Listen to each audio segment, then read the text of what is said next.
Menurut Kamus Besar Bahasa Indonesia, pengertian negara adalah organisasi dalam suatu wilayah yang memiliki kekuasaan tertinggi dan ditaati oleh rakyatnya.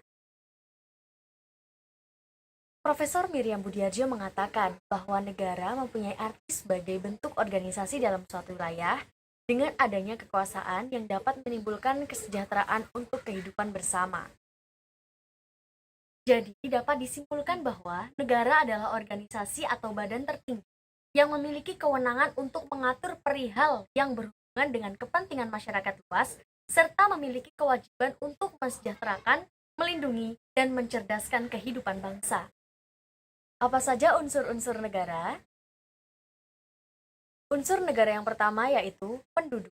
Penduduk merupakan warga negara yang memiliki tempat tinggal dan juga memiliki kesepakatan untuk bersatu. Sedangkan warga negara adalah pribumi atau penduduk asli Indonesia dan penduduk negara lain yang sedang berada di Indonesia untuk tujuan tertentu.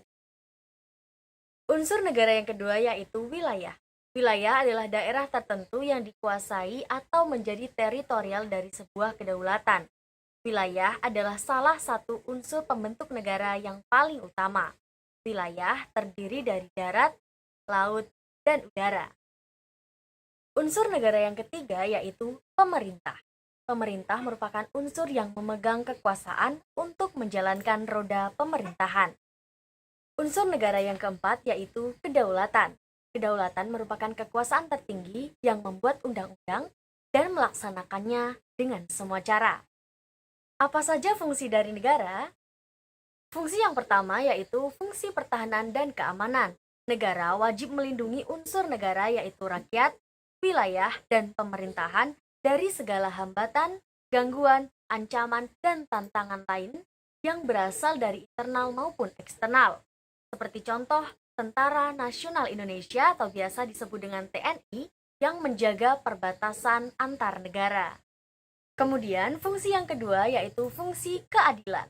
Negara wajib berlaku adil di muka hukum tanpa ada diskriminasi atau kepentingan tertentu. Contoh, setiap orang yang melakukan tindakan kriminal dihukum tanpa melihat kedudukan ataupun jabatan. Fungsi yang ketiga yaitu fungsi pengaturan dan keadilan. Negara membuat perundang-undangan untuk melaksanakan kebijakan dengan adanya landasan yang kuat untuk membentuk tatanan kehidupan bermasyarakat, berbangsa, dan bernegara. Selanjutnya, fungsi yang keempat yaitu fungsi kemakmuran dan kesejahteraan. Negara bisa mengeksplorasi sumber daya alam yang dimiliki untuk meningkatkan kehidupan masyarakat agar lebih makmur dan sejahtera. Profesor Miriam Budiarjo menyatakan bahwa negara dapat dipandang sebagai asosiasi manusia yang hidup dan bekerja sama untuk mengejar beberapa tujuan bersama. Dan dapat dikatakan bahwa tujuan akhir setiap negara adalah menciptakan kebahagiaan bagi rakyatnya. Sedangkan tujuan negara Indonesia tertuang dalam pembukaan Undang-Undang Dasar 1945 pada alinea keempat. Yang pertama, melindungi segenap bangsa dan seluruh tumpah darah Indonesia. Yang kedua, memajukan kesejahteraan umum. Yang ketiga, mencerdaskan kehidupan bangsa. Dan yang keempat, ikut melaksanakan ketertiban dunia. Demikian tadi sedikit gambaran mengenai apa itu negara. Terima kasih, semoga bermanfaat dan sampai jumpa pembahasan selanjutnya.